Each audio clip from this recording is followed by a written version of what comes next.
ಜನ ಬರಬೇಕಂದ್ರೆ ನೀವು ಸಂಡೇ ಟೈಮ್ ಬನ್ನಿ. ಅದು ನಾನು ಕೇಳ್ತೀನಿ ಯಾವಾಗ ಏನೇನು ವಿಶೇಷ ಇರುತ್ತೆ ಅಂದ್ಬಿಟ್ಟು. ಆ ಟೈಮ್ ಬನ್ನಿ, ಜನ ಜಾಸ್ತಿ ಇರ್ತಾರೆ, ಬಂದರೆ ನೀವು ನೋಡ್ಕೊಂಡು ಹೋಗ್ಬೋದು.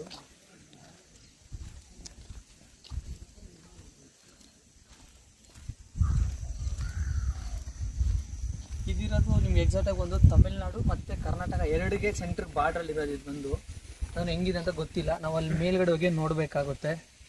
ನೋಡಿ ಫುಲ್ ಹಂಗೆ ಮೇಲ್ಗಡೆನೇ ನಡ್ಕೊಂಡು ಹೋಗುತ್ತೆ. ಬಟ್ ಇದು ನನಗೆ ಗೊತ್ತಾಗಿ ಇದು ಒಂದು 1.5 ಕಿಲೋಮೀಟ್ರ್ ನಾವು ಬರುತ್ತೆ. ನಮಗೆ ಒಂದು ಫುಲ್ಲು ಟ್ರಕ್ ನಡ್ಕೊಂಡು ಹೋಗೋ ಸ್ಟೆಪ್ಸ್ ಮತ್ತು ನಮಗೆ ಆ 1.5 ಕಿಲೋಮೀಟ್ರ್ ಬಂದು ನಾವು ನಾವು ಹಂಗೆ ನಡ್ಕೊಂಡು ಹೋಗ್ಬೇಕಾಗುತ್ತೆ ನಾವು. ನೋಡಿ ಇವನು ನನ್ನ ಜೊತೆಗೆ ಬಂದಿದ್ದಾನೆ, ಅವ್ನ ಮುಖ ತೋರಿಸಲ್ಲ ಅವನು. ಬಟ್ ಓಕೆನಾ. ಬಟ್ ಇಲ್ಲಿ ಬೆಟ್ಟ ಇರುತ್ತಲ್ವಾ, ಬಟ್ ಅದು ತುಂಬ ಚೆನ್ನಾಗಿದೆ. ಬಟ್ ಏನಂದರೆ ಇದು ಪೂಜೆ ಗೀಜೆ ಮಾಡ್ತಾರಲ್ಲ ಬೆಟ್ಟ ಬಂದು, ಅವಾಗ ಒಂದೊಂದು ಸ್ಟೆಪ್ಸ್ಗೂ ಅದು ಅರ್ಶಿನ ಪುಡಿ ಎಲ್ಲ ಹಾಕಿ ಅದು ಮಾಡಿದ್ದಾರೆ.